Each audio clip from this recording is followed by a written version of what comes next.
Selamat malam para netizen dimanapun kita berada. Salam inspirasi bagi kita semua. Agak menarik juga ternyata ya, kenapa setelah ditinggal Anies Baswedan ya di DKI Jakarta kok jadi seperti ini begitu kan.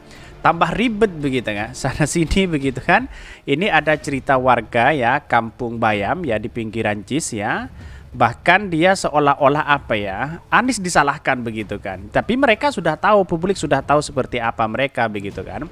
Karena pada hakikatnya ya ini menunjukkan bahwa apa sih yang sebenarnya terjadi begitu kan. Ini menyusuri cerita warga Kampung Bayam di pinggiran JIS ini. Dan bahkan saya lihat bahwa ada sesuatu yang menarik begitu. Kenapa kok ini tidak dapat tempat begitu kan? Ya pada hakikatnya inilah berteduh di sebelah JIS begitu kan, kampung ya Rusun Bayam atau Susun Bayam ini menunjukkan bahwa seolah-olah janji Anies Baswedan terpinggirkan di sini begitu kan, seolah-olah tidak ada apa-apanya begitu kan. Mari kita baca terlebih dahulu ya seperti ini.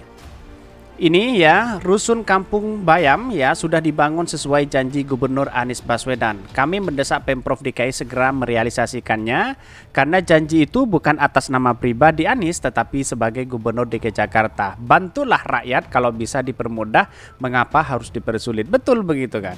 Padahal ini sudah janji masyarakat di sana begitu kan, dengan adanya kebebasan lahan di situ begitu kan.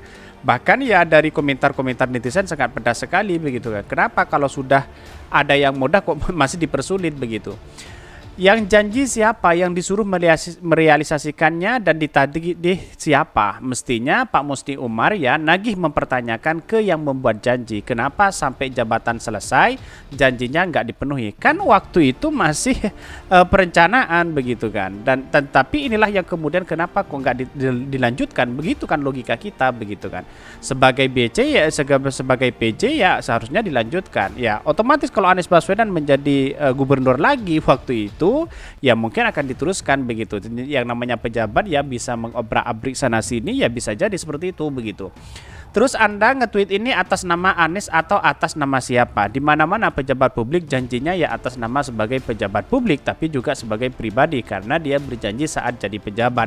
Banyak yang tidak tahu perannya dan bahkan menurut saya pribadi apa ya, kok para cebong dan buzzer sudah menyerang Anies Baswedan dan menyalahkan Anies Baswedan, ada apa begitu? Ya pada hakikatnya seperti ini.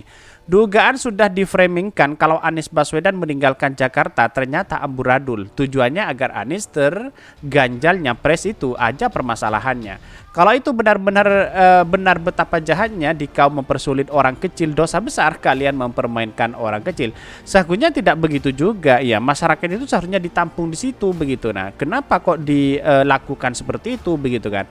Ya, pada hakikatnya kok dibiarkan ya di pinggir JIS terus kemudian terlantar di situ begitu kan? Ya, pada hakikatnya ya kalau memang dia punya hati nurani yang baik ya seharusnya kan diberikan tempat, ruang dan sebagainya begitu. Kok dilantarkan seperti itu begitu kan?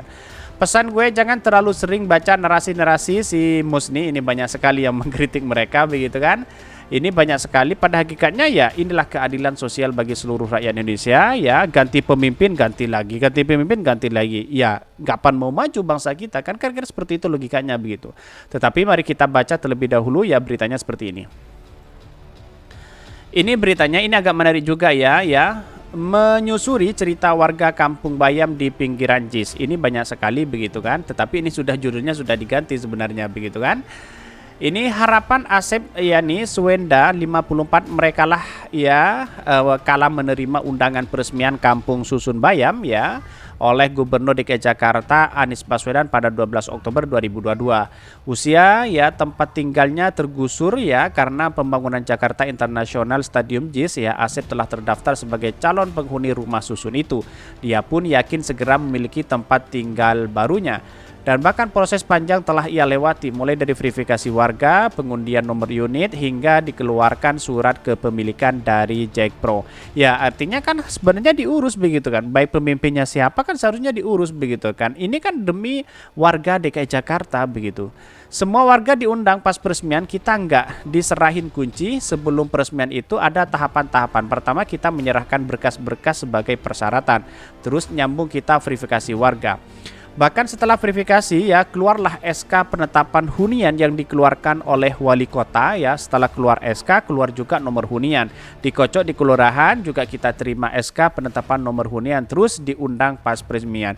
Kan semuanya kan diundang begitu kan. Bahkan ya sudah nerima kunci dan sebagainya begitu kan.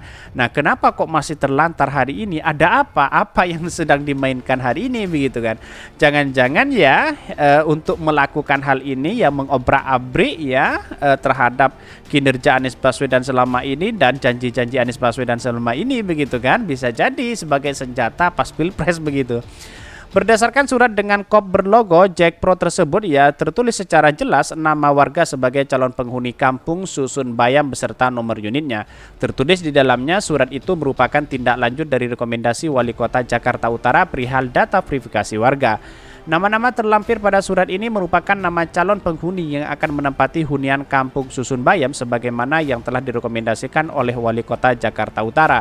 Dan bahkan ya berbekal legalitas itu tak terpikirkan oleh Asep, Gubernur DKI Jakarta dan jajarannya akan melantarkan mereka di luar rusun tersebut. Bahkan ia mengaku rela rumahnya digusur lantaran telah dijanjikan akan menempati kampung Susun Bayam. Ia pun tidak meminta kunci unit milik di hari peresmiannya. Dan bahkan ya 2 pekan berlalu ya Asep tak kunjung menerima kunci, kecurigaan pun muncul. Ia mengaku terlena dan terlalu yakin sampai-sampai tidak menagih kuncinya kala peresmian. Kita sebetulnya terlena juga, saking kita gembiranya kita udah ada nomor SK, nomor unit, terus diresmiin, kita diundang, ternyata kita sampai hari ini nggak ada penyerahan kuncinya. Bahkan tak tinggal diam, Asep pun menagih kuncinya miliknya, namun pemerintah kala itu berdalih belum bisa menyerahkan lantaran masih dalam proses transisi kepemimpinan. Wow, kok ada begitu kan? Ya seharusnya dibagi walaupun transisi kepemimpinan kan tidak menjadi masalah juga. Kok ada apa begitu kan? Kalau masih ada yang dipermudah, kenapa dipersulit? Kan begitu logikanya begitu. Dan bahkan disebutkan ini, setelah seminggu atau 2 minggu peresmian kita ditagih kunci, alasannya berbarengan memang masa jabatan gubernur habis. Kita protes dilempar sana sini dengan dalih transisi kepemimpinan baik Pemprov atau Jack Pro. Bahkan ketidakjelasan itu pun berlanjut hingga kini warga di sana masih belum kunjung diperbolehkan menempati kampung Susun Bayam. Mereka tinggal di tenda yang didirikan di sekitar JIS. Jack Pro menyebut proses penyerahan unit masih dalam tahapan legalitas dengan Pemprov DKI Jakarta untuk disewakan. Status lahan kampung Susun Bayam adalah milik Dinas Pemuda dan Olahraga di Jakarta, sementara bangunan rusun didirikan oleh Jack Pro. Nah, artinya kalau masalah ini sudah selesai sebenarnya tidak apa-apa begitu kan. Dalam artian kenapa pertanyaannya kok bisa terlantar begitu kan? Walaupun pada hakikatnya dalam artian orang-orang tidak seharusnya terlantar seperti itu begitu kan. Walaupun ganti kepemimpinan dan sebagainya, apakah ini biar disorot sebagai kegagalan Anies atau apa begitu kan? Ya bisa jadi seperti itu begitu kan. Ya betapa kejamnya kalau orang-orang berpikiran seperti itu begitu. Setiap ganti pemimpin ganti pemimpin ganti lagi begitu kan. Ini mahal warga sewa nih. Tak hanya itu, masalah juga berkutat lantaran warga dan Jack Pro belum menemukan titik temu perihal warga sewa kampung Susun Bayam.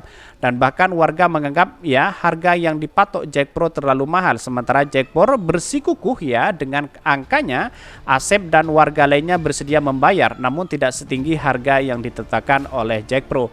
Bahkan ia mengatakan Jack Pro terkesan sepihak menetapkan harga tersebut tanpa komunikasi dengan warga. Harga yang dipatok Jack Pro ya tergantung ya mulai dari kisaran 615.000 sampai 716.000. Di sisi lain warga setempat juga memiliki acuan legalitas lain, yakni keputusan gubernur ya dalam Kagub itu Kampung Bayam menjadi satu dari 21 kampung prioritas di DKI. Berkaca di kampung prioritas lainnya, misal kampung Susun Akuarium, harga sewa yang dipatok tidaklah setinggi itu, yakni sekitar 40.000 per bulan. Rusun ini masuk dalam kategori 21 kampung prioritas termasuk dalam rusun ini. Kan kayak akuarium, Kunir itu kan kisaran begitu, jadi acuan kita ke Pergub katanya begitu. Nah, walaupun milik siapa, seharusnya kan bukan begitu, bukan dalam artian bahwa kenapa kok masih melantarkan orang seperti itu begitu kan. Ya, ini saya rasa tidak baik begitu kan. Dan bahkan yang disalahkan ya pasti Anies Baswedan karena program Anies Baswedan waktu itu begitu. Ya inilah politik kita begitu kan. Di satu sisi publik sudah paham seperti apa, kira-kira seperti itu. Mungkin itu yang kami sampaikan. Tonton terus channel Hodari Podcast Rakyat ini karena ada berita-berita menarik dan viral setiap harinya. Salam para netizen, salam inspirasi bagi kita semua. Jangan lupa di subscribe channel YouTube Hodari Podcast Rakyat ini.